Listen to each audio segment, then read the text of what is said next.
la fin justifie les moyens. C'est-à-dire, les gens doivent savoir que ceux qui n'ont pas ici combat n'a été combattu a échoué. Parce que tout le monde a payé mon outil 8e round à Kokater. Mais la 10e round a bêti KO a gagné. Parce qu'on a minute on dit dans le bagasali piaka. Bazo on a bas le bagasali plein. Et puis bazo on a bas le baquet, c'est le Quadra Arena man. Comment rendez-vous man? Non mais Quadra Arena man. Falit.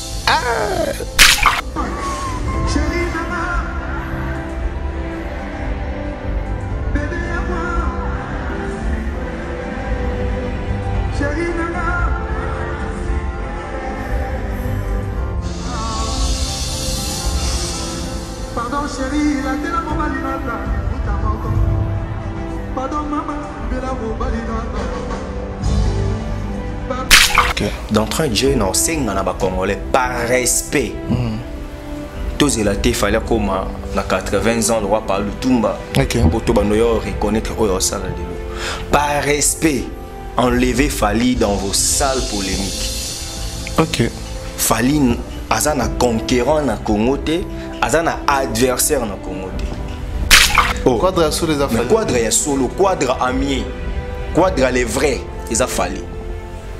Abeti Accor Hotel Arena. Abeti Paris La Défense Arena. Abeti Ovo Wembley Arena. Azobeta ING Arena. Combien d'arena? 4. Quadra. Ozo rassemblé bango. Histoire de la musique congolaise. Il n'y a pas eu meilleur artiste congolais en termes de réalisation comme Fally Ipupa. Histoire de la musique congolaise. Ouais. Il n'y a pas eu une meilleure réalisation. Il n'y a pas eu un artiste avec de meilleures réalisations que Fally Ipupa. Tokei na communauté anglophone, tant qu'il y a un artiste et musicien congolais, ouais, ça bêta en Angleterre, dans la salle, il y a plus de 6000 personnes. Parce que on a bêti dans la salle à 12 500 et tondi. Tout le barab on balekié. Tokei. Artiste congolais ni habita en France na salle à 20 000 personnes. Parce que on habita Accor Hotel Arena et Tonda. Tout le barab qui bon baleki pour ba mikolo. Kofi souhaite que batbe échouaka. Il souhaite ça? Oui. Comment ça? À ça la vidéo chaque jour il y a concert à Fally. Dans ces live là. À ça là on a boule qui a détourné attention. Il y a battu. Na lisolo mo ba beta mikolo ya vie mo ba noti na ba finga na ba battu. Parce que quand on vient na noti na ba finga battu na. Ba chaque fois o ya ba no finga battu na compte vient na biga sala mabe. Akoke luka ba vient na singa ba pardon. OK. Mbote na biso ezalinga wabino artiste comédien Jean Molayi na fandaka na France. Scène Wave ezali masolo ya sika ekobongo la makambo. Ngai na libota na ngai totindaka mbongo régulièrement na RDC mboka na biso. Avec Scène Wave nakoki kotindela bandeko na ngai mbongo kobanda na montant ya 1 euro et yango eza ko permettre biso awa na poto totindela kabandeko mbongo ya mike mike na baposa na bango ya mike. Bouti kolanda papa na biso Jean Molayi ndenge atindelaka bato mbongo na Scène Wave par téléphone. Désormais, plus question d'aller aux agences.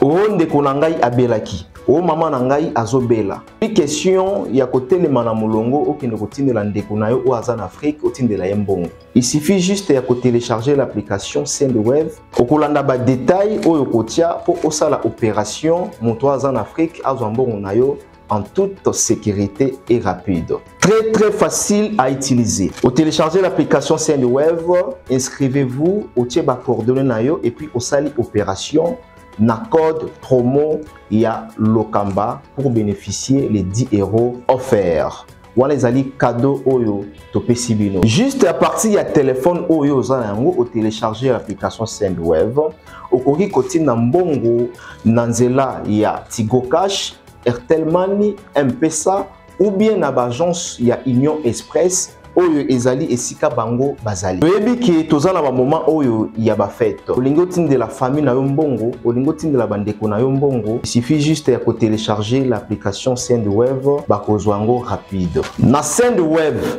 transfert d'argent sans frais. Na Sendwave, tokolia bonane na facilité.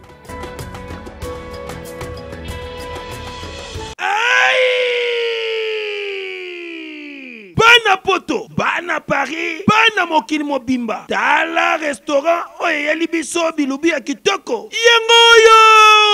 Restaurant chez Franck Poutou FM. Et libiso cuisine africaine. Oye zani ba spécialiste. Ba yebi kaka kolamba biloko oye tali ba africain. Yo mutolingaka mbika, matembele, ntaba, mbisi ya kokauka, nzombo, ngulu, madesu, yebake awa, okokata musapi, po balamba rangoki Toko, au kanise suki bongo, awa na restaurant chez Franck Poutou FM. Ba bongi selibino chaque week-end. Et kobanda ko yinda awa na miziki ya kitoko, c'est-à-dire que ba rumba ba live penza, baza ko bete la bino miziki, oza ko lia, oza ko bina, oza ko sepela na niveau ya mukiete. Po ambiance et zongi siko na Paris chez Franck Poutou FM. Bon abino bato boza ko luka et sika ko organiser anniversaire, mariage, réunion to conférence, yeba ke awa na restaurant chez Franck Poutou FM bazali na espace ezali na capacité plus de 150 personnes oyo okozala mubimba soko organiser ba manifestation na yo awa et kozala kitoko na niveau ya 2 fois T. Na restaurant chez Franck Poutou FM bazali kosala tous les jours à partir ya 10h ngingo ti na X temps, c'est-à-dire 7 jours sur 7 na niveau ya 2 fois T. Adresse na bango Ezwami na 68 rue Émilie Zola 95 870 Benzone. Pour la réservation, au benga na numéro ya téléphone Oyo plus 33 76 72 83 097 Ozamo Bimba. Na restaurant chez Franck Poutou FM. Non, bangonde bavandisi masolo ya bilubu pena akei ya 2 fois T. Surtout makambo ya ambiance ya Paris et kominde kulalawa. Na restaurant chez Franck Poutou et Kiyezongi. Wow.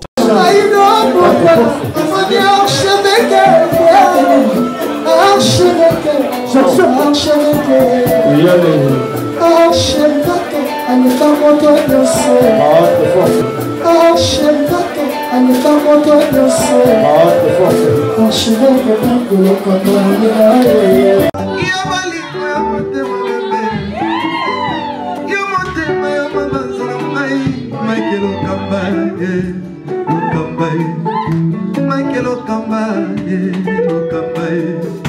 Michael Okamba, Okamba, Michael Okamba, Okamba, Michael Okamba. Au Monitigoyo, l'artiste, c'est l'improvisation. La honoré dans l'émission. Africa Elengi TV, votre chaîne, l'incontournable, la star des chaînes.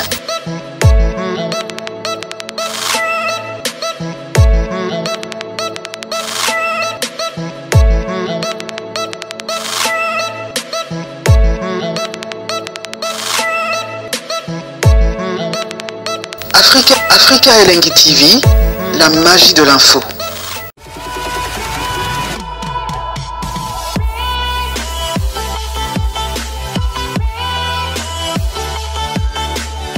Très chers amis internautes, bonjour et bonsoir, vous nous suivez de partout en ce net moment. Je suis très heureux de savoir que vous êtes si nombreux en train de regarder cette émission dont vous nous donnez l'accès de s'introduire dans vos maisons sans autorisation. Vous nous suivez à travers vos téléphones, vos ordinateurs, vos télévisions. Nous en sommes très reconnaissants. Alors nous vous demandons de partager au max cette émission pour pouvoir comprendre les actualités avec vos proches. Évidemment, de Fally Ipupa qui vient de se produire à OVO Arena Wembley, un concert inédit. C'est pour la toute première fois un musicien francophone de pouvoir se produire dans une des plus grandes salles de l'Angleterre, notamment OVO Arena Wembley. Je crois qu'autour de cette émission, on aura le temps de survoler autour de ça.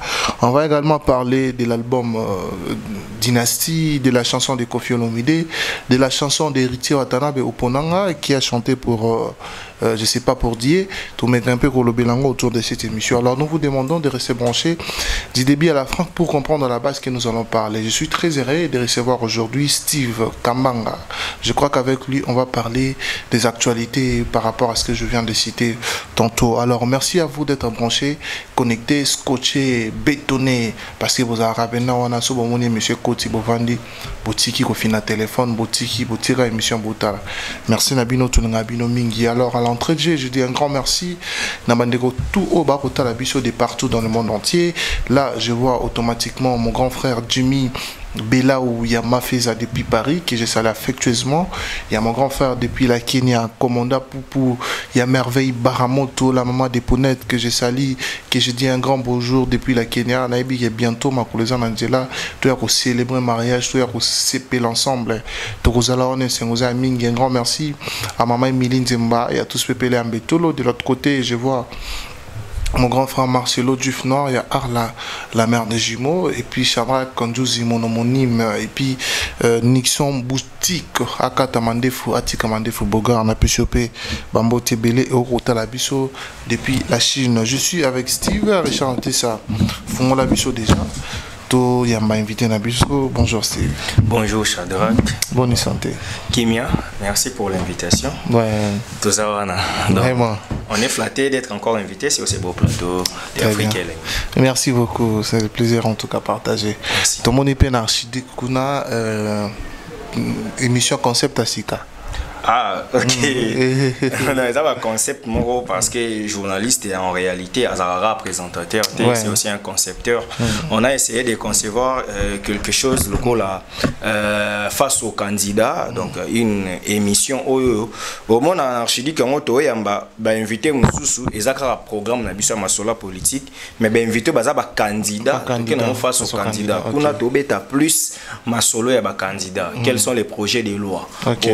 Quels sont les innovations au l'Assemblée nationale? Quels sont les éléments nouveaux qu'on apporter? Parce que c'est vrai, rien de nouveau sous le soleil, mais il y a des hommes aussi. On va Cicéron, la famille où un esclavagisme affranchi pour baran à l'art et Cicéron est comment un homme mono la République romaine parce que ayaki na makambo sika. Voilà que na République nabiso on veut vous voter mais photo déjà en amont qui tant de voter qu'est-ce que tu prévois pour l'intérêt de la population. Il y a un moni concept face aux candidats les alliés. Donc je remercie tous ceux qui défilent là-bas et puis nebike les lolo a sacrifié bango c'est un samedi lundi on va reprendre sous émission belé parce que et puis j'ai remarqué que confiance pendant ali que ba candidat mo de renommée baza koya bango mo pe ba ko senga émission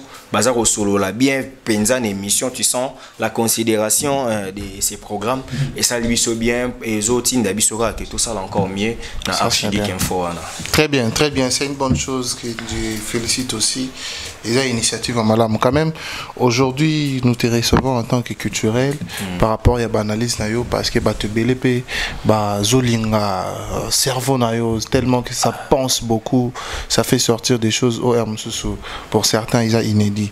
Alors on va parler des actualités mais avant d'aller dans l'actualité Moussou c'est quand même vite fait to lobela Héritier Watanabe o abimisi oponanga la chanson tirée de l'album Chemin de la Gloire. On va dire que c'est la chanson promotionnelle parce qu'il y a un muto babimisi libiso ngopo et ka image en Chemin de la Gloire. Au concevoir en comment, au recevoir en comment.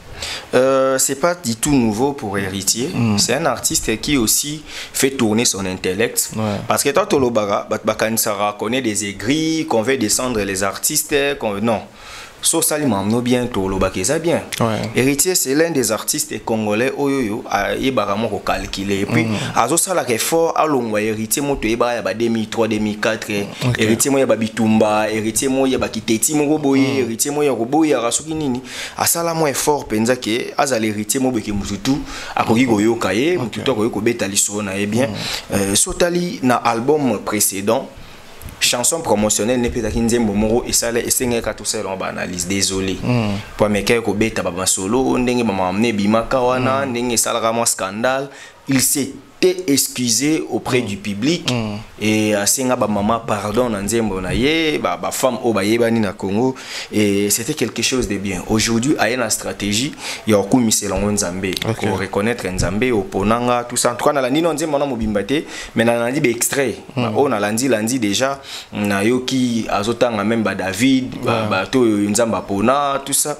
Je me suis dit oui, c'est une bonne stratégie parce que cette chanson là le ko les obeta ma solo na ye et ça que un album bien parce que album naie certains disent que le col là selon Wengeman parce que nga très contre ba concept soana pour on dirait ba comment pose à la moi na Wenge faut à la esprit on dit marabatute mutu mobo zo croire que succès il faut ka wera na jibe ba pesa yo ba ko le ka bangote non ngaza na concept on a été batu misu bando ko lobaki non héritier loko la baza ko constater que ba beta qui 12 na concert né à Stade des Martyrs ba pesa qui 20 na ferré et du coup héritier en froid avec Weranson il a peur de sortir l'album pour ce bimisi yango et ko créer un mususu tsunami par rapport à tout ça mais il a prouvé le contraire. OK. A single naie donc chanson promotionnelle wana s'est comporté bien, ça fait 24 heures déjà Nzembo ane bimi mais tu sens que Nzembo déjà yamba mi pa batu batu bayambi yango ba moni que c'est bon parce que soko za mwana Wenge soko lingo bima na libabe ya Wenge il faut mona makambo autrement faut ça makambo d'une manière professionnelle je pense que c'est ce que Héritier est en train de voir à comprendre que soto tikalika en esprit na biso Wenge que biso kaka biso ndeboye to tikala ra bongo to sala 12 titres to bimisa on na loyenge to sali boye on va pas émerger il faut okota na ba lignée ya sika et puis kokota na ba lignée sika senga ba sacrifice et senga ba temps et senga ka motema munene parce que tu seras incompris na bato bazaki na posa bo démérer ndenge ngoko tu vois Shadrach ezana ba master mususu okoli na ba cité ezana ba master mususu bon okola na bango bosala par exemple les judo na molokai ba ebi ke ne to sala judo boy objectif na biso ezali to koma na léopard to ando kende ba championnat d'Afrique to ando ke boy oh yo tom so bando sala ngo pona forme physique na yo ozana ba ambition no mususu tant lobi ba bando mo na yo osa mambo na te osa ma mususu mais ozoya ka entraînement sikoyo na esprit na bango te ba komo lo ba ko trahir oh non sportif arabe était ndenge nini bon on a donc concept on est linga nini bozala ka ba sportif on botelé na coin ya ndeni chabiso ba shimboki oh ba to ba ko évoluer ko ça la sport carrière au salon au penza na ndenge ya propre vous comprendre donc eza le monde eza na monde de musique congolaise eza na frange ya batu moko boye pona bango lorsqu'on est musicien congolais il faut la voyou il faut mutumo boye aigri donc on dit marabatute yo nyonso bantu basala reza mabel wa frère na biso mo boye donc yé tout ce que muninga osala kapo na yé et aux amabe mais yé moko est incapable de mobiliser à 100 personnes dans salle. Oui, c'est vrai. On se comprend. Non, déjà bah comprendre que mutu na loba parce que non, on sait la mutu publicité. Et ça bah tu me sous quand on parle de lui ah c'est là objectif là il faut pas le belanga au moment na bongo donc mutu moboye yé moko est incapable ya ko beta na salon Kasai ya Grand Hotel ya Pullman salon na mukie a ko beta te mais a boya mutu ya beti sel ya munene ko atondisi muto yemoko ayembaka ba vidéo ebele ayembaka mabe mais muto ayembaka na ba technique vocale ya makasi muto ayebi musique makasi ya koboya ye. Et puis au moins on a un musicien qui se fait porter-parole d'un autre musicien. Tout ça est un esprit mo ya Congo que il faut to boya. Donc attendre quoi na beti Stade de France tala lelo na kotaka lisola ngo po beti ngo. Na moni ba congolais bazo sepela pona DJ moko boye asali sold out na concert ya Stade de France na 24 heures. Mais ba yebi eti. Vous avez bon DJ Snake. Tout ça bazo sepela po ba l'accès bino que fali na sala sold out ya 24 heures et puis Stade de France c'est 80 000 places est-ce que kokoka. Vous avez donc congolais ont préféré à que soutenir mupaya oyo aza ni banzembo DJ Snake ba yebi on Congo. Mais on comprend que lokola il faut pas que ça fallait que yo ça non ya biso za muzikana tala muninga salon na 24 heures mais ce il fallait salon na 24 heures ba osala ba lettre ba biye wana ezaki ya lokuta on se comprendre donc voilà les Congolais donc Héritier Watanabe félicitations pour ces sons et la kisi que ozo sala effort Est-ce que c'est ça que Spiritas, pas Mélomane Bandoz, là par rapport il y a facette auto-ébel héritier. Voilà encore une fois et là aussi on a félicité héritier. Et là que zo bo ma carrière il y a ba musicien belé. Pour ba musicien là ba dépendra na ambition na été mais na ndenge ba public nezo pousser. Ceux qui ba Spiritas ba ndé ozele loko wana té mais héritier les a imposés yango. Na sala sujet mon dissertation, les grands artistes sont ceux qui imposent à l'humanité leur illusion particulière. OK. Donc héritier c'est un artiste. Il a imposé son illusion particulière à ses Spiritas. Bino ba ndé ozela abimisa soki nzembo moko boye ya polémique to ya nini ya bimisi oponanga. On comprend? Très bien. Donc et que malamo na ola ki sabatu ke bino tende boko imposer ngana sa obolingi. Bino ne faut pas séparer na o ngana osala pona bino. Très bien. Parce qu'il a un public où il faut encadrer. Mais exactement mutavandi azo raisonner na nukutu ake kobeta festival mo ba bengi pour abimisa ngo concert na ye mais bino bozo proposer déjà concert o ye mo ko mo ningo bandati. Parce que le roi Botindika mutu kende kuna ba suye ye mutu odae. OK. On comprend. Donc félicitations héritier pour ceux qui a contredire tout à sali au public bande rozelate, c'est-à-dire à l'axi bon que c'est moi qui suis le guide. Il y a bino ba Spiritas oyo bo soutenir nga. Parce que eza yetenda soutenir bango eza bango nde ba soutenir. Donc ceux qui bo soutenir yende fois même aligné.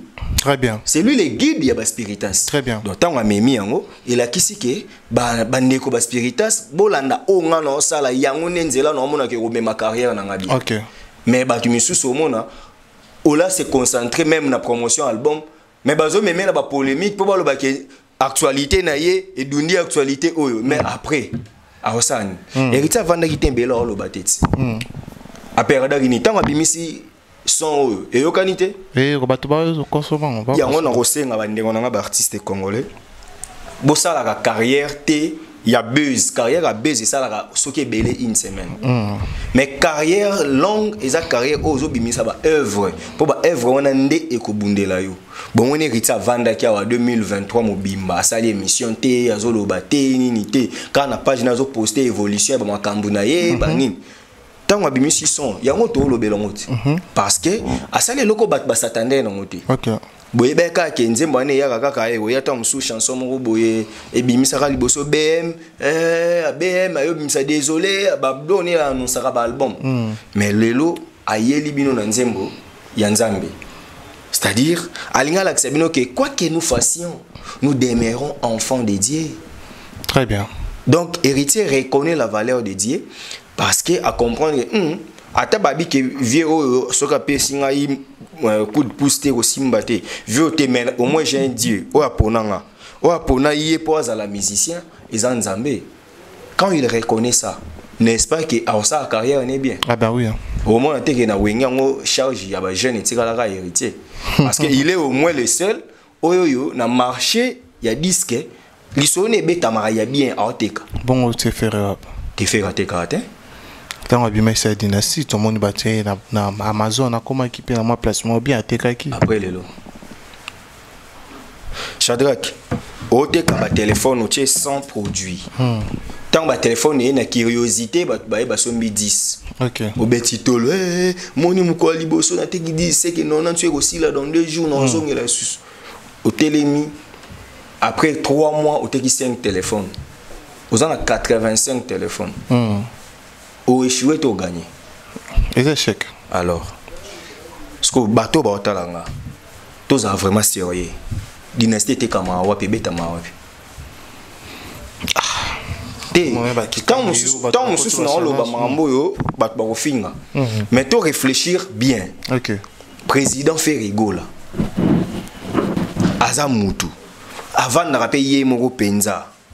On voit devant sa conscience avant d'y penser mon palais il voit que sa carrière est bien ou soit ceux qui nous insultent dans les commentaires pour dire que boza ba aigri boza wana empire du mal boliko descendre ba artiste mususu n'habite so héritier des artistes il y a point noir héritier des artistes il y a Gabon mais au moins quand nous vantons héritier album héritier liboso beta to beta te kama to te kama ya mi balé te kama to te ce qu'on y a fait risco dynastie te kami ce que ce que betité to lobate bon bato bo c'est pelaté le roi to lo que président fait album mais simbité nzamba ça la carrière na bino asa vie na bino le roi carrière wana nzamba pe sabino vraiment carrière à dynastique sokenga nzamba pe sa carrière à dynastique ah mais oui ce qui golo baza sûr que album oyo et se comporter bien vie na bango se comporter le roi dynastie nanden kasi pe ba yeba que vie na bango est bien donc so vie na qui est bien et se comporter ce que le roi dynastie.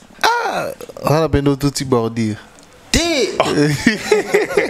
Non, quand tu as coup bordir dans le cas mais une vérité. Bagolo, pour les biens, on finit écrit abino, zoluka poto pour comment on dirait poto pour que poto il faut les cas au lobama mbaba musicien. Donc on dirait biso la politique to genda poto té. OK. Non, c'est pas sérieux. Ngana lobira boy.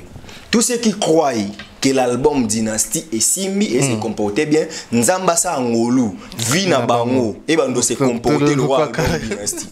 Comme ça, ce qui album moi les qui est bien, c'est vina bango qui est bien. Ce que t'as là, ce qui bango on dit, vina bango se comporter le roi Dynastie. Oh bordel. Tous les cannabis. Merci beaucoup. En avance dans cette émission, on va parler quand même de ce qui a été hier en Angleterre à OVO Arena Wembley après une réussite totale de Fally Ipupa. Une réussite totale. Bah oui, ils ont automobile à Paris, ils ont qui Marambuya Koka, moi puis à Somme. Et aujourd'hui, on va parler de OVO Arena où il est hier. Déjà, observation par rapport il y a concert il y a Angleterre, on va dire que c'est les premiers artistes émissions francophones, surtout à Congo. J'aurais appris que Nani pas bêta kuna Ayana Kamura. Ayana Kamura bêta na abeta kuna. Mais il faut le sol, il a bissoté. Ah ouais, il y a dans sol français. Il y a un sol français. Mais dans Congo, en Afrique. En Afrique, premier africain francophone. Ouais, aux enfants en Afrique, il faut en Afrique. Abeta kuna ça la paix au c'est Fally Ipupa. On va féliciter déjà na côté wana. Mais aujourd'hui, les lots tomoni accomplissement il y a concert wana un Congolais qui vend valablement la culture. OVO Arena wana.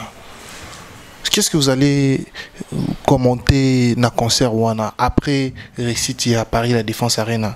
Fallait qu'il y ait une communauté anglophone au bas congolais dans tout ça parce que je veux dire que ah oui le Longomba beta à Beta Arena Wembley mais à configuration à 2700 places mais fallait à 12 500 places et puis tout le monde où il salue wana commentaire na yo par rapport à concert en des années. Ah, en tout cas, beaucoup à dire. Narobananon, qu'on féliciter l'artiste Fally Ipupa. D'entrée de jeu, non, c'est un Congolais par respect. Tous les latés, fallait comme à 80 ans, le roi parle de Tumba. Pour tout le monde reconnaître par respect, enlevez Fally dans vos salles polémiques. Fally, azana conquérant na Congo, azana adversaire na Congo. Je m'explique. Nana concurrencer carrière na Fally lelo. Oza libre. Na yebi kenga na poser ba question te na poser na ba question. Te mais tu bacha affaire adversaire na. Te. Bino nyoso bo beta championnat moko. On comprend. Ndete obeta na championnat wana to obeta par exemple na zora championnat soli na football na pe congolais photo vanter no équipe na biso.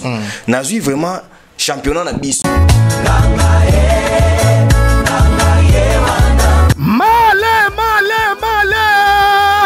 Mwana Congo Kinshasa, pe Brazzaville, yokelanga lisolo kitoko oyo, yoka bien.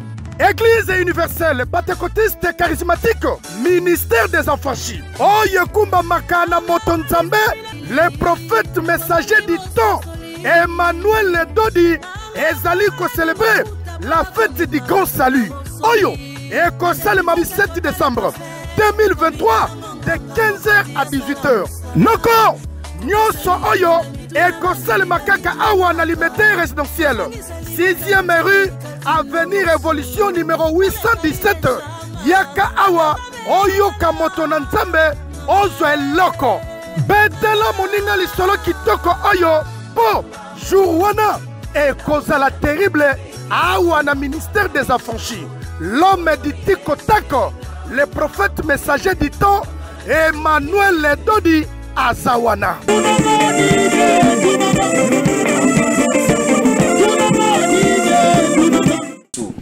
Na jusqu'on a top to la ba mazembe vita imana ba to te bi ke ba ba championnat.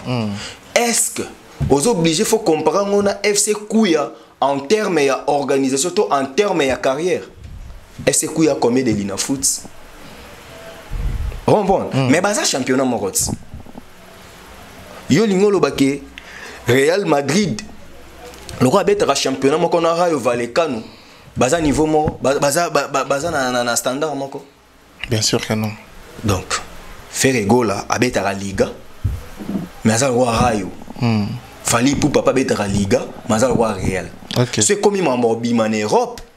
Yé muta bima a reçoit la Ligue des Champions et belé a yé nango. Mais betera na championnat Espagne. Vous comprenez? Très bien. Donc Erosala insulte ceux qui bolobike beaucoup comparer. Même quand bon bolimbi ça pas na madrilène. Même quand tu vas Barcelonais, bah ça la rara polémique pour baby que ba club il y a polémique classique. Mais en termes il y a pas résultat.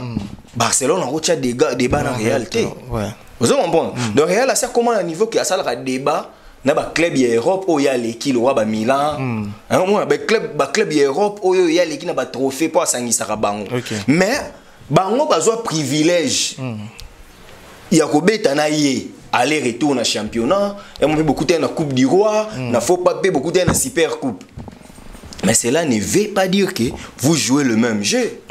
Real a ya ka kobeta liga pour avoir titre mais ça na ba équipe ya ka kobeta liga pour maintenir et qui est dans la deuxième division. Si vous avez un sous, ils ont des artistes qui ont des bazalano pour quitter la deuxième division. Ok. Pour que vous quitter dans la deuxième division. Banda pe ko polémique, banda pe bato ba yebi bango. Mais les lo comment on les ka inaperçu. Parce que ça na bato musu ba club e bunda pour na maintien. Il y a première place, il y a championnat. Donc bazo banga ke na quitter na équipe na quitter na division d'été. Dans la division 1 wana place on faut battre les mawana. Donc, ko comparer Fali Ipupa na ba ndeko nyonso ba betaka championnat ya musique ya Congo et ça insulte. Mais to ko comparer na bango te, mais to loba ke oui, étant congolais, étant nini, ba betaka championnat moko. Bon, mais ko betaka championnat ne keseni. Pour citer betaka championnat pour les titres mais Fali quoi za roi mutazo que betaka Ligue des Champions. Non seulement ba Ligue des Champions, azana ba Ligue mon nena biga Fali za Real Madrid. Donc azana ba Ligue des Champions 14 o ezalate na Europe. A gagné a kena ko gagné a kena ko longola Milan na trône ya ba trophée belé a longoli ya zalaka nango Fali aza le roi Real Madrid d'autant wazo bima na championnat bebi kenda zawana abeta neka premier et puis soka ke Ligue des Champions a kenda na longwa na phase de poule té ya longwa kaka na ba éliminatoire na ba demi-finale ba quart de finale soka ko mingi demi-finale Peming a joué à champion. Monto a triplé la Ligue des Champions. Ce que ça le roi Fali. Donc bana Congo, aza quadra arena. Monta to bando benga penza quadra ya solo za Fali. Pas ça là au toucher va bé. Quadra ya solo za Fali. Quadra ya solo, quadra amier. Quadra les vrais, ils a Fali. Abeti Accor Hotel Arena. Abeti Paris la Défense Arena. Abeti Ovo Wembley Arena. Azobeta ING Arena. Combien d'arena? 4. Quadra. Donc, Quadra Arena. Ah, donc yo bati Fali Kombasika. Oh, mais comment on est bandé le mi Quadra? Quadra Arena. Oui, c'est toi bien, mais mon papa on est Quadra Korama. Il y a za Kora, azwa Kora, man on est dans mon mbalit. Azwa eza moi mobali azwa 4 Kora na nuit moko. Mais ce qu'on fallait za moi mobali abeti 4 arena. Oh non nous na Congo et ça m'a été en Afrique non salamité. T'es en Afrique pendant salamité. Ce qu'on Quadra Arena African men. Siko est-ce que dans le bi ma belle? Et la vérité, tu n'as avancé dans papa. Na séché na linga Nathalie Sabatuke pour comparer Fali na ba concurrent congolais et ça insulte à la mémoire collective d'une nation. C'est un intellectualisme à la mémoire collective d'une nation. Mais oui. Expliquez bien ce contexte là. Comparer Fali Ipupa et les artistes congolais avec les réalisations de Fali Ipupa, c'est l'insulte à la mémoire collective d'une nation. C'est-à-dire, vous insultez la nation congolaise collectivement. Bobi Misabenda na Congo, toza bandoki.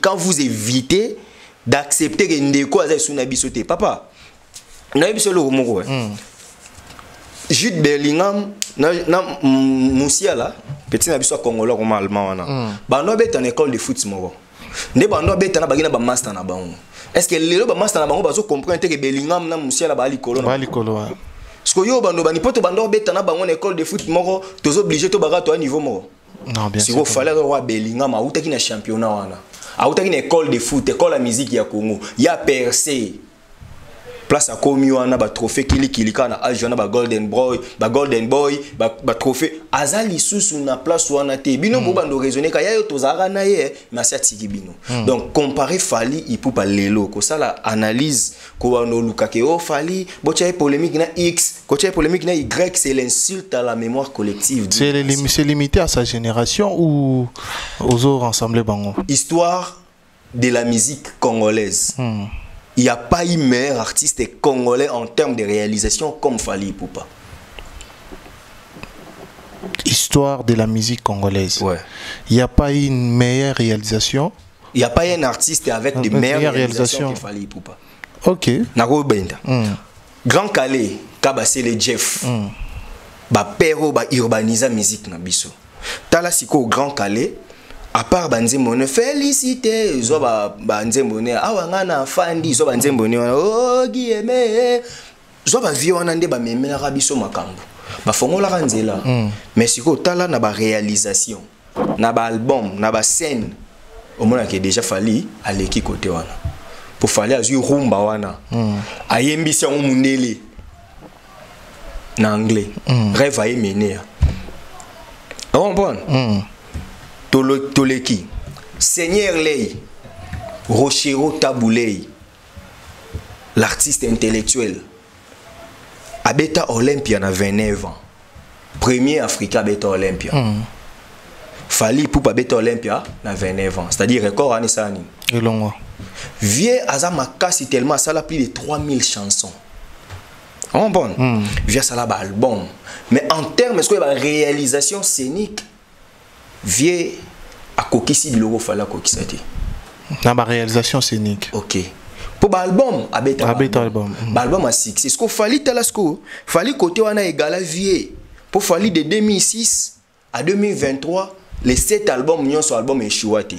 OK donc côté wana dia Fally longola record ya vieux Rochero mais est-ce que faut bango ce que ba longola ba record ba quadra arena baza souté ba longola ngote donc déjà oazo vivre oazo sala ba makambulelo aza na avantage au lekabango. OK aujourd'hui siko mamba ba stade des martyrs bando bomela biso pose la boye il faut beta stade des martyrs beta stade des martyrs ouais beta stade des martyrs Jibem Piana beta stade des martyrs Kofi Olomide beta stade des martyrs King Kester mené en tafongola masolo beta stade des martyrs Bébé Chanda beta stade des martyrs Papa Wemba beta stade des martyrs Zakari Bababos beta stade des martyrs au Cameroun ça que pas beta stade des martyrs à ça l'émission stade des martyrs Ferrego la beta stade des martyrs héritier Watana beta stade des martyrs Félix aussi quoi beta stade des martyrs siko sto beta maso stade des martyrs to suka wana to beta bison so stade des martyrs mais tant to yana ovo Wembley Arena bazati et puis oyo romeka aoyoka soni na carrière pe masolo et si na limité ba faire batuté mais en terme il y a public lelo Fally akenaka ko conquérir public à libanda tango bango ba bengi revers tango ba ke botika complexe ba koko baliaka mbika soki baliaka shawarma te ya kende ko lia shawarma wana po goûter yango et puis akeya la kisi bango mbika kuna ke moni mbika oyo eza ya biso bolia biso bopianga pe ya bino azui ateki a importer ya bango ye na ngwawa to vandi bema to ngomba Elena musique na biso ma yeni loko mobo to vandi boye moni marumba rumba mobo le roi service c'est-à-dire Fally c'est homonous ya musique congolaise il a porté biloko oyo ezalaki te mais bazo sala ka effort bandima te mais le quoi bandima te il souffre à l'air fort intérieur tokei na communauté anglophone tangelanga artiste et musicien congolais wa sa beta en Angleterre na salle il y a plus de 6000 personnes te azate Parce que oyo abeti na sala 12 500 etondi tolobaka bango baleki tokei artiste congolais nini abeta na France na sala 20 000 personnes azate parce que oyo abeta accord hotel arena etonda tolobaka ke bango baleki po ba mikolo parce que koleka o tolobaka tokoleka en terme de réalisation po tomoni pe Jean Ngubala lobaki lo moko utalaki nalanda ke pas Glody Akina nalanda Jean Ngubala abi lo mo fala zo sa musique azo beta ba plein bato bazoya mais musique authentique musique a bien a bien oté ça l'effort il faut y ko la musique a bien te Jean Ngubala a ramaele wa vraiment bien nga a ramaele belé vieux gens ça la musique yanchiki vieux gens azali une partie na raison une partie na tort quand je dis azan a raison c'est-à-dire pour na vieux Jean Ngubala aligni ba musicien tout faut ba na ko déchiffrer le roi musique ya ina mais vieux zo ça na ke ba exercice vocaux oyo fallait à ça là et ça amateur té on bon tout le monde on a pris ce exemple moi émission mon en Côte d'Ivoire ba yamba ba artiste ba yamba fali ba ochela musique nzembo moko kaka ba changer yo ba style rap ivoire ba chela na rap ivoire ba chela musique wana ya dessin animé aima amore omona yembeli na amore mais ce que comparant on a ba artiste mususu na ba prestation na bango carrément il a dit que lui il s'est adapté na musique ya mukanda pour faire pas imba regarde moi na mon peu à faire siko sans que diminuer président Ferré ce que comparer prestation ya Ferré gola na même style wana na comparer ce que ya Fally Ipupa on comprend que Jean Ngubala boya ki ko léser ba golo aboya ko léser ba golo à mon avis soit beti bango ba ça il est contre campagne fa betara ba golo na ba warrior pour côté bato ba za la choquer ba o be ba za choquer bon c'était la bonne stratégie et puis Jean Ngubala c'est un philosophe ok donc à ça là qui est philosophique si on a bougé bango tant bango on doit répondre dans la campagne électorale donc c'était ça l'objectif des grands c'est mon grand frère on allait là fort vieux penza ramael les belé mais vieux Aibosani Fally Ipupa c'est quelqu'un qui vend mieux la musique congolaise parce que vieux janté la musique congolaise mais la communauté mon boy bara mingi penza té ok abetani em sous place mon mindele baza mais ba 100 mais ce qu'il fallait beti place mon boy 12 500 personnes em sous 2500 et ba congolais té ba mindele to ba africain mon boy ya ba likolo ou ba s'intéresser à la musique na biso té ce que tant montant na beti bongo c'est-à-dire il vend mieux que beaucoup des artistes congolais y compris les grands frères ok. Comprendre vieux gens c'est une tête on a ko s'azarder na plateau on a on diminuer mais vieux aïe baga qui s'est trompé et humain errare humanum est donc vieux a s'est trompé quand on est dans moto ya bi qu'il faut que la musique oui il fallait doit apprendre parce que apprentissage ici la raté ouais comprendre même vieux gens nga ça l'année d'émission fort au comme mapenze beaucoup de vieux otanga maman na livre ah biso non né na boy no après viens na ba diplôme mais veut-il là tanga tanga bon tanga na c'est-à-dire il sait que l'apprentissage est si la donc ce qu'on bile qui n'a fallu pour pas apprendre les sous tant mieux mais koloba ka oteka musique nini wande via se tromper parce que oteka musique congolaise libanda fallait que no beta na ba Caraïbes fallait que no beta na États-Unis congolais ni asabeta salle loi Apollo aux États-Unis.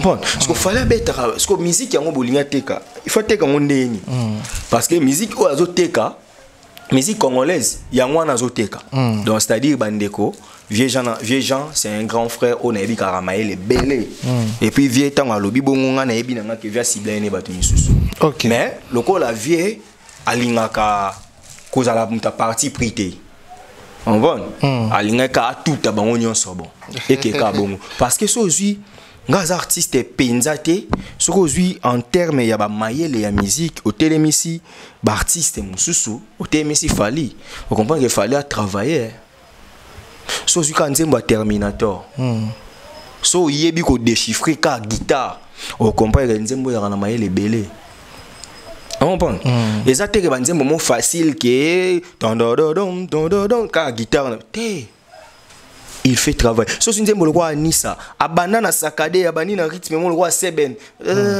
ayo uzi akiti na rumba. So si banzi le roi ba 5e race. Au monde, abana na sakade, ayo zonga na détend. C'est-à-dire ils ont mayele ya ba musique oh ba te belé ba on te yebi na Congo la mingi ba ninze mono boye apromati tout ça non bon muto sangisa msu demi temps na un temps na nzembo moko ya musique yango to linga rezandeni ou soit to lingi ko fala ko mandeni bato bakanisa ko beta musique ya mayele faut ka ba mona accordéon et telemi wana na opéra ozoye non. Fali c'est un grand musicien. Mais à Londres, tu peux ça qui peut chanter, voire même tout le monde na 19h 20h, tu vas no ça ba live et que zongi fallait sali piaka, fallait sali piaka. Kondimate que oh et sali manasuka wana et sali maki. La fin justifie les moyens. C'est-à-dire les gens doivent savoir que ceux qui n'ont pas ici combat n'a été colbaté a échoué. OK. Parce que tout le monde a payé moutouti 8e round à kokate. Mais la 10e round a beti KO a gagné. C'était normal que fallait pour pas battre beleba ba kanisa ke a échoué. Et puis là qui souhaite a to kokani ya kanisa ki nini. Ce qu'on a minute on dit bandolo ba sali mpiaka. Bazonga ba lo ba sali plein. Et puis bazonga ba lo ba ke c'est le Quadra Arena man. Comment rendez-vous non mais Quadra Arena man Falit ok Quadra Arena man big salutation big bro Quadra très bien yone Quadra Falit pour yone Quadra ya solo mais Quadra solo na muto a joué 4 trophées na muto a sali 4 grandes réalisations nani Quadra pour Quadra a 4 et bon mutazo e Quadra Kouraman a kokosala mamba bote te a kokate pour na 2025 parti le biso Paris la Défense Arena il a dit ça lui-même hein. Assis si on a praqué au ovo peut-être peu assis si on a que ING assis si on a zone encore à Hôtel Arena Bilo musuna je simba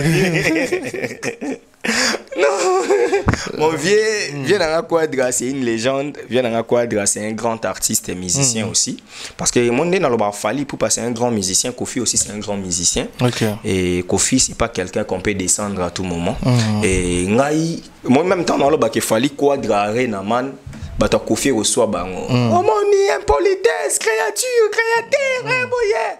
mais village l'énergie vieux à ça qui teste même si à nous autres à 16 ans sur 17 ans mais sur au poids de l'âge au lia et kaka OK et puis na temps oyo vieux à kokate mais abeti featuring na Davido et s'est comporté bien et bien hier c'était prévu le 8 et bien le beat ça va total très bien pour les abeti featuring et ça bien mais comportement dans évolution dans le terrain ndeko ça la bien mais je ne souhaite pas que Kofi a échoué moi je ne souhaite pas ça Kofi souhaite que Batbe échoue il souhaite ça oui comment ça à ça la vidéo chaque jour il y a concert à Fali dans ces live hier à ça là on a boule qui a détourné attention ya batu na lisolo le mo beta mikolo ya vieux mo wa noti na ba finga la ba batu parce que autant on vient na noti na ba finga batu na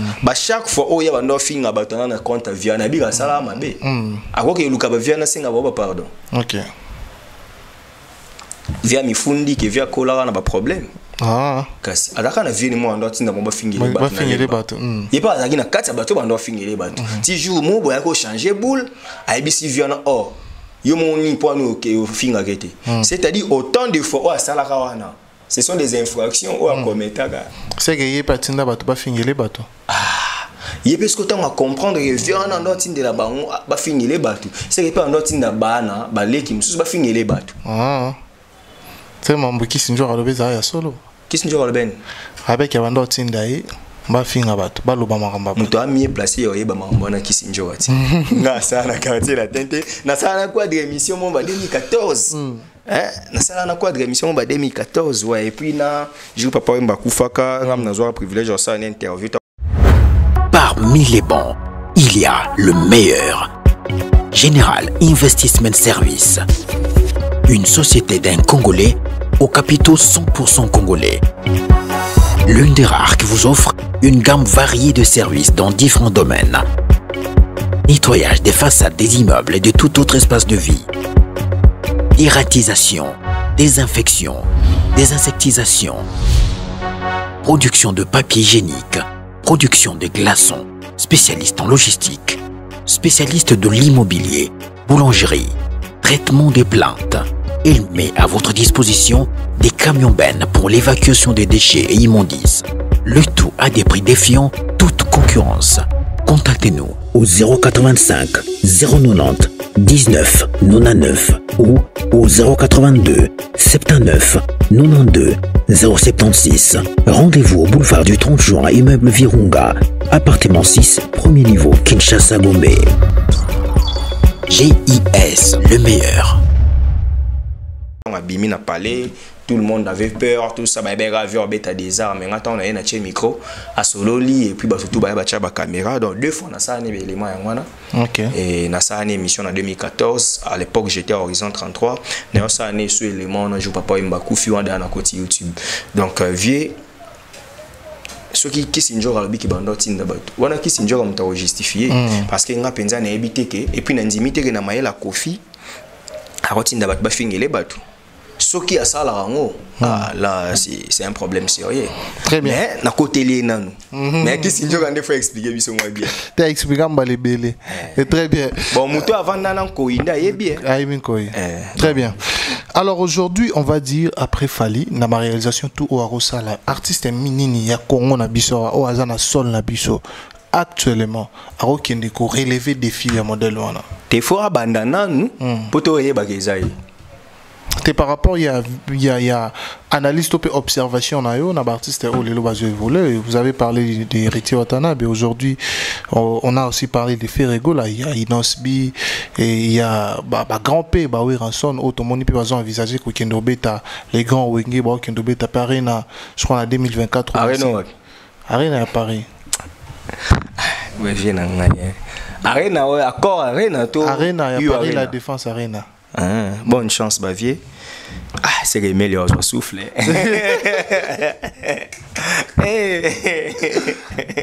Emile Alias, bonsoir à Didier Nzongo. C'est que meilleur je souffle. Emile Alias sera fin, sera chrétien fallait là. Biso. Tant que tu régner, ce que tu n'es Emile yo mon bando sala race de vainqueur. Au betapi. Donc il est actif dans le groupe. Tant qu'on n'a pas JB to Betara Olympia. Tant qu'on n'a pas Wega to Betara Zenith. C'est que Zenith to Betara Simamutu. Mais au bout de Ramutu a Betty You Arena. Ah, viens en Aux hommes d'artistes une place où on a l'élo. En tout cas actuellement. Oh nous sommes causés à Betane, mais pour le moment ça non. Pour le moment ça t'est. Oh Beta Quadra Arena. Ah non. Très bien. Mais, mon Héritier Watanabe, c'est un artiste que j'apprécie beaucoup. Okay. Parce que nga linga bato yo bazaka na ba vision. Au monde, j'aime ceux qui ont des visions. Sozu Mloa Wata, tu comprends que c'est quelqu'un qui veut réussir sa carrière. Oh, tout à fait. Donc, Héritier, déjà, na jeune orchestre nae a signé à Olympia. Nous étions membre combattant. En 2017, Héritier a été Olympia. On prend. Aux yeux héritiers a même ba musicien tourné non ba utaki ba Schengen non mais ce que tala ce que ba musicien mususu mon a depuis 2014 tom sous 2013 orchestre ne comment pototé mais ba comparer na fali ai c'est musicien basé belé tant t'as mis balé neti gezma wede ba comparer bien na fali OK c'était où dans un groupe d'accompagnement ba comparer qui petit artiste mboka tu pire petit affaire mais ba comparer qui pire na fali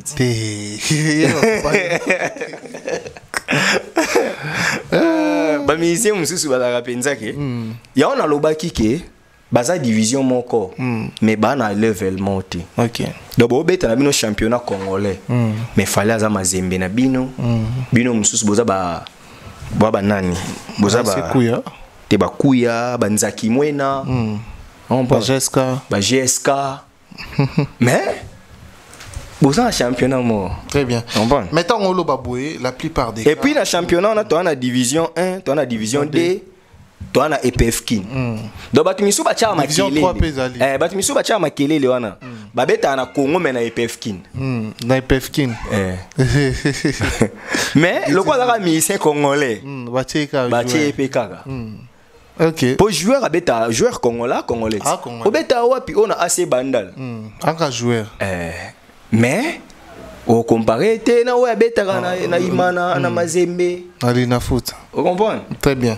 Voilà, aujourd'hui quand Tozolo Baboye Batu Mingi pe bazo pesa tendance yango ezoruta par rapport ya pour bazolo babozo dorote fali bozo komisa fali boko misi fali na nzambe c'est ce qui se dit souvent na ba tebele balobango bazo tendancier bino na position moko na kaya fali popa. OK. Ah c'est que na solo ndena lobeli mambo héritier bona lela héritier non héritier na fali baba pire nane ya musique na limite siko na koko côté la sona zaki muta fali ya fali to dorote fali na boye héritier. Moi j'ai mon intellect actif. OK. Mon intellect fonctionne. Fali Poupa fait mieux que tous les Congolais réunis dans le monde musical. OK. Tu sais, président Ferrego là doit acheter une maison à Pessi Fali Poupa cadeau. Parce que grâce à Fali, Neye va pousser à une polémique. OK. Pour commencer à Makambupo, il faut contrer Fali. Si Fali n'existait pas, où serait la carrière du président Ferré? Peut-être top. Il est chanceux de vivre la même époque que Fali. Ferrego là? Oui, bien sûr. L'un des meilleurs chanteurs, il y a musique Nabiso. Il est l'un des meilleurs chanteurs, il y a musique congolaise, et chanceux de vivre à l'époque de Fali Poupa. Les porte-étendards de la musique congolaise. OK. Ricardo Kaka, grand joueur. Mais à la chance, il y a une période Morona Cristiano na Messi. Vous comprenez? Il a perdu Ballon d'Or. Il a perdu Ballon d'Or na Emoko. Vous comprenez? Mais au moment de 2008 à 2018, c'était Messi et Cristiano.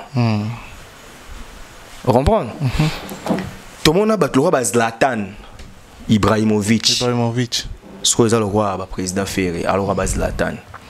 Bimi a régné a régné, a bétiné bala bien, banini. Mais, à ta boya Cristiano, a vu que Cristiano penza beta et penza 3 billes na Stockholm, na barrage pe baké mondial, la vendeur mondial na TV. Ce que Cristiano Ronaldo a sa chance était obéta na Ibrahimovic na période mort, mais Ibrahimovic a chance obéta na Cristiano pour permettre à boya Cristiano. OK. Donc ça dit que Ferré a sa chance aux la génération mona Fali pour permettre à boya Fali. Mais oui. Pour ce qu'aujourd'hui ta Ferré tombe les caraba finga Fali. Est-ce que ce mona ta Ferré penza à l'occasion de rien ba l'équipe no finga bat misusu. Ba finga batu ana ka soki ba kumisi Fali. Bon, surtout lobby bon, ça va banal les lobons de l'équipe mission pour le belanga ba leader na bino. Vous comprenez? Bazanga mambo yo loba. OK. Pour mutu comment okumisa ka faire ego là. O yene émission en 30 minutes, au fini fali 20 minutes. Au lobeli actualité faire 5 minutes, au pesi mabanga 5 minutes. Ozo aider té? Faire ego là devrait chasser batutu ba pembeni na. On a moni de roman à lobio, faire ego la leki R. Kelly, aleki Michael Jackson, Virgil Manganga. Mais ozo bo misaet. Ce que yo kanisa lingi est-ce que ça la poste on a na boule que ba répliquer comme bonne betama. Non, mais tu détruis la carrière d'un artiste. C'est qui ça talentueux. Un artiste talentueux comme Ferrego là, vous les détruisez parce que vous voulez les comparer à Fali Poupa qui est non seulement une icône mais une légende. À 45 ans, il remplit des choses que beaucoup de 70 ans n'ont pas fait. Ah oui. Bandeko, aimer Ferrego là, c'est lui dire des vérités. OK. Président Ferré, rien n'est encore tard. Album Dynasty au bande la paix promotion non. Au retoucher banzembo. Ozo attend Instagram non. Alors Instagram Ocha tanzembo moko nanu pendant 1 mois, ozocha rango mo ba son, mo ba nini, et ko ça bien. Kolanda bande ko ana te balinga kote. Bana posa boza la bongo. Omoni nga lo barelo ko moko. Les champions s'entraînent. Mais les perdants se lamentent. OK. Ce que yeba me main explique ya ko se lamenter. Fala beti yo yo boy. Batuno ba yeba boy. Fala sali boy bino boy boluki ba fai. Toko ya ko corriger. Yo ko banda te yo zala pe big play o komi pour ba ko corriger. Yo faut ya ko corriger. C'est-à-dire initiative exatée. Oh bon. Très bien. Être intelligent, c'est avoir la capacité de se promouvoir dans un domaine. OK. On peut être un bon chanteur, mais lorsqu'on ne sait pas utiliser son côté bon chanteur, ça te bénéficie en quoi? C'est nul alors. À comprendre? Très bien. Yebisanga penza nazonga rapona betera mingi masola balé. Nazongi penza na balé. Joueur mon ando linga mingi mes carrière ne beba, Mesut Ozil. Ozil, Ozil a un très bon joueur. Un très bon joueur.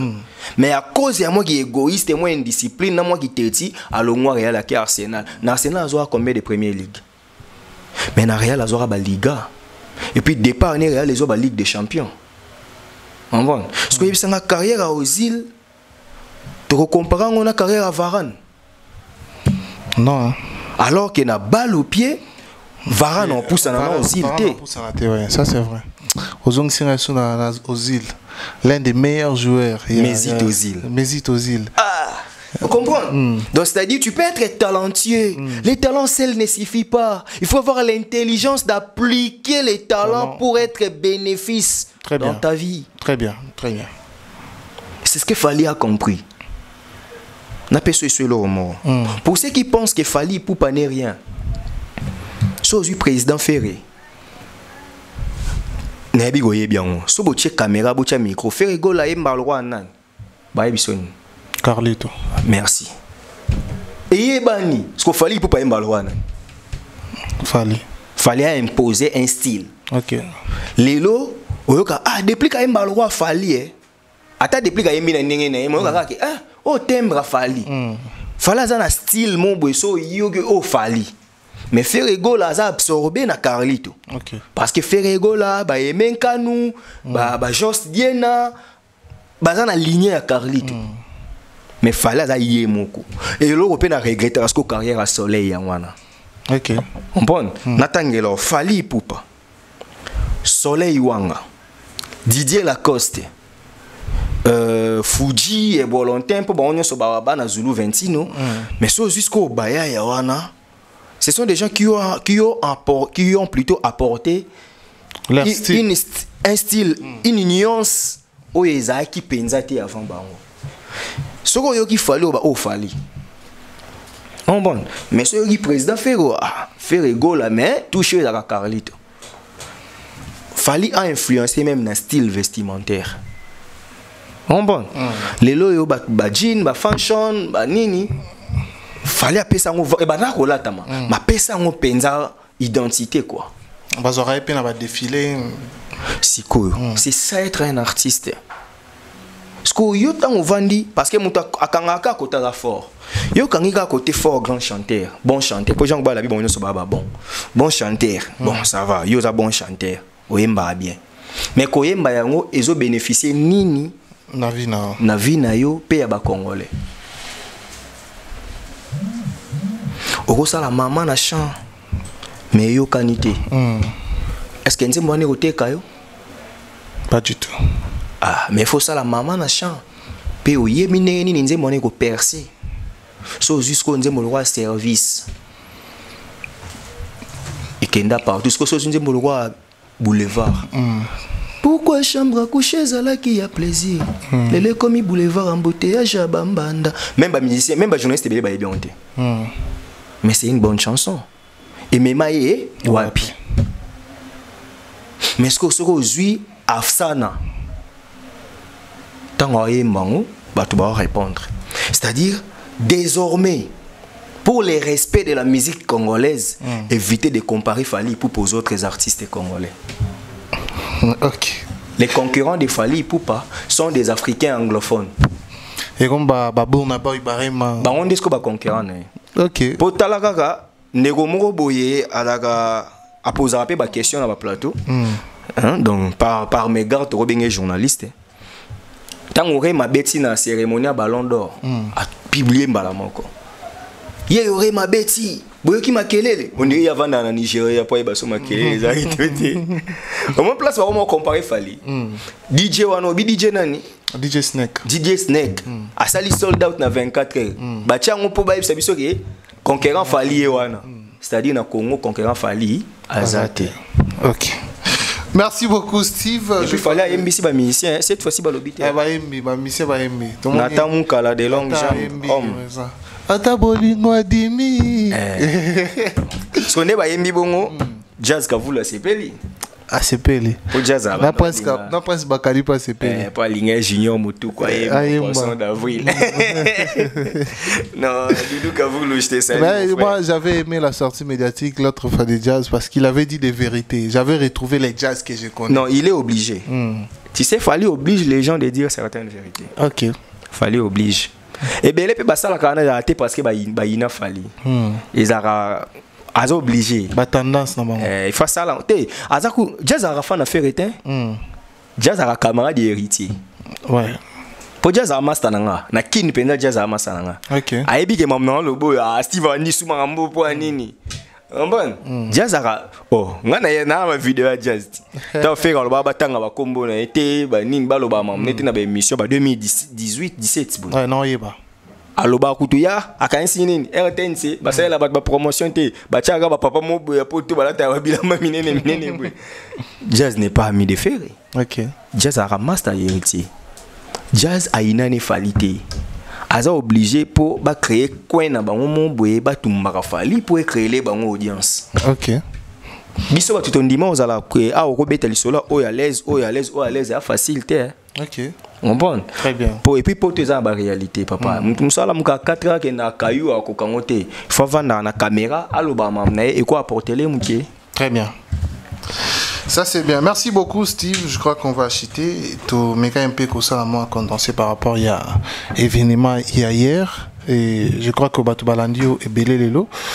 De ton passage aujourd'hui, que les gens retiennent quoi na passage na? Que les gens retiennent que nous devons rédiger un mémo, le déposer au ministère de la Culture.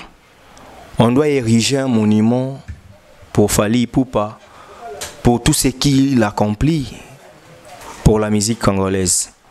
Eh bien, chers messieurs, nous avons la chance de vivre à la même époque qu'un artiste congolais qui a démystifié la scène anglo-saxonne. Tu as vu que les francophones auront moins de difficulté à émerger dans les pays anglo-saxons. Mais Fally est allé à Ovo Wembley Arena, la deuxième salle, il y a Mounene en Angleterre, à Tondisiango, ça les refoulé. Bien avant, à Otekobeta, la plus grande salle d'Europe, Paris La Défense Arena. Et encore, la plus grande salle de Belgique, ING Arena, 16 000 places. Donc, dans un mois, Fally Ipupa met la barre très haute par rapport à ces aînés qui se croyaient être des icônes ou des légendes de la musique congolaise. Qui se croyaient? Oui. Bah comprendre que place au souki muninga oleka. OK. Parce que Jiba Beta, Jiba Sala Makambo, Wera Sala, Kofi Sala, Emene Sala, Papa Wemba Sala. Mais ce qu'il fallait, l'équipe place bon télémaki. OK. Tu as dit que peut-être après 50 ans, tu ne sais pas où il y a Fally. Avec l'évolution. Très bien. Lelo o na moni ndeko moko afinga Fally trop a posté nzembo nemo ba imba na Fally a binzembo so ezaka na temps oyo elingeza la chanson la mieux écoutée na ba réseaux sociaux. C'est Léo Scam. Ah, ils a dit c'est Léo hein. Pour comprendre. Tala, conscience c'est quoi ça a été. Toko bando finga na awa o fingi. Pour ceux qui pensent que nous sommes tendancieux, nous ne sommes pas tendancieux, nous ne disons que des vérités. Vérité ouais. Fally Ipupa, c'est la marque congolaise. Fally Ipupa, c'est le représentant de la culture congolaise. Fally Ipupa, c'est comme un président de la République, mais il est artiste. Très bien. C'est-à-dire dans le chiquet international, on parlera de la République démocratique du Congo, on citera les noms de Fally. Ouais. Lorsque tu vas à l'Écosse, tu te présentes comme Congolais, on dira, ah, tu es le frère de Fally Ipupa. Ouais, Betagina Ovo Wembley. Parce que on est sur la Grande-Bretagne. Grande-Bretagne, ouais. Sauf qu'en Irlande, on soit Irlandais, au Betty Lissola Congo, à travers Fally Ipupa. Coupe du monde, tu as raté. Pour mon attaque DRC, la Coupe du monde, tu as raté. Parce que comme tu as la Coupe du monde de la musique, il y a une finale samedi. C'est Fally Ipupa. Très bien. Donc pour la première fois, la République démocratique du Congo, ils ont comme un finale. Puis ils ont un trophée. Grâce à Fally Ipupa. Très bien. Si quoi, non c'est le ngabande ko to sa memo to code sango parce que moni pouvoir na mboka na biso ezaka ngo bongo. Batu misu ba mona ke so ba sali Fally boye, batu misu ba ko silika, batu misu ba sa boye non. Acceptons l'homme. À son époque. Tous la takola. Tous la terre kufa. To bando sa ba mémoire lukuta non. C'est le moment ngana yebi ke ngana kufa lelo te na revivre. Pour ngana komara ba livre, na ko koma livre sur la carrière de Fally. Mais na ko expliquer batu.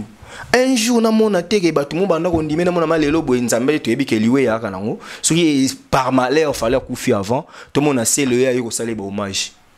Non ba oh c'est un hypocrite. Parce que de son vivant au lingo ça ngoti.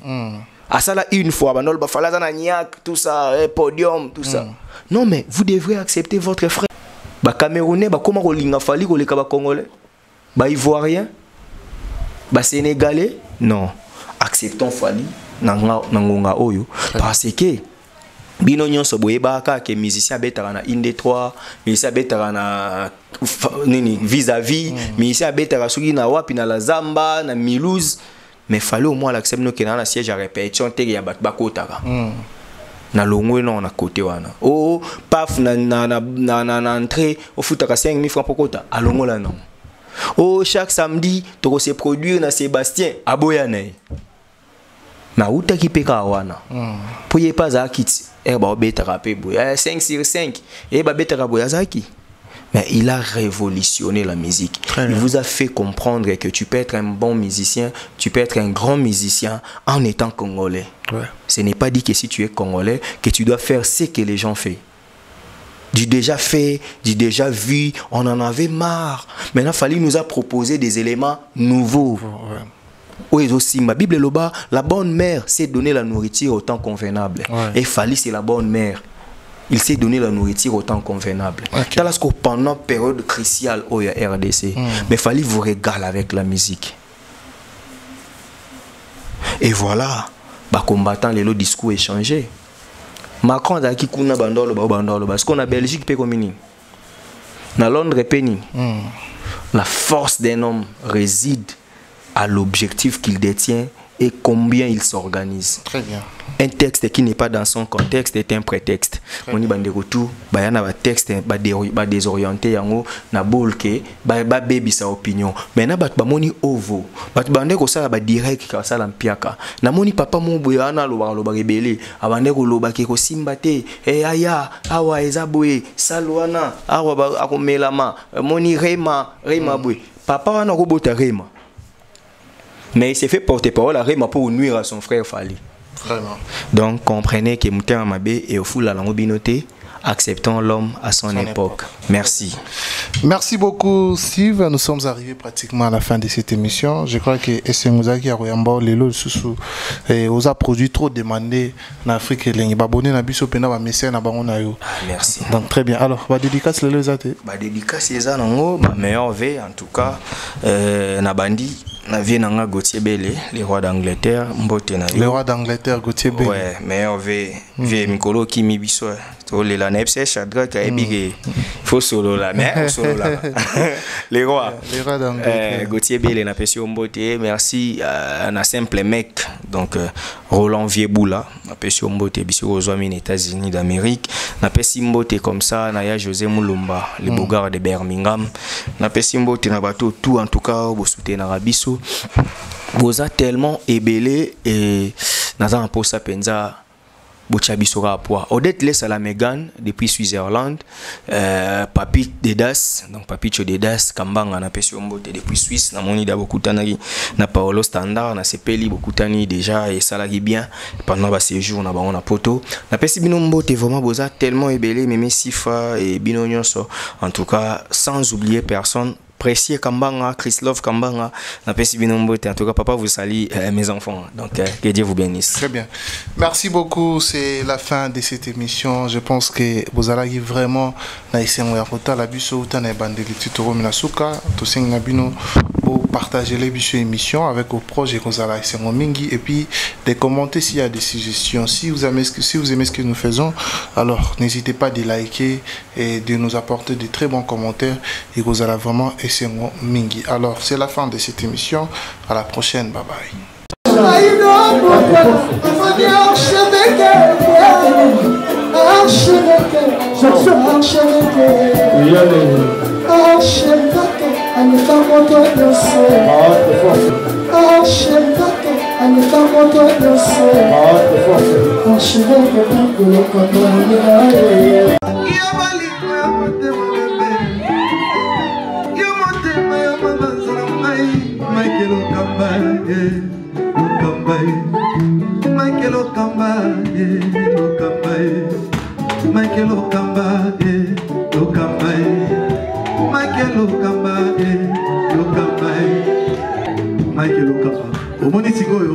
L'artiste, c'est l'improvisation. Na honoré dans l'émission. Africa Elengi TV, votre chaîne, l'incontournable, la star des chaînes.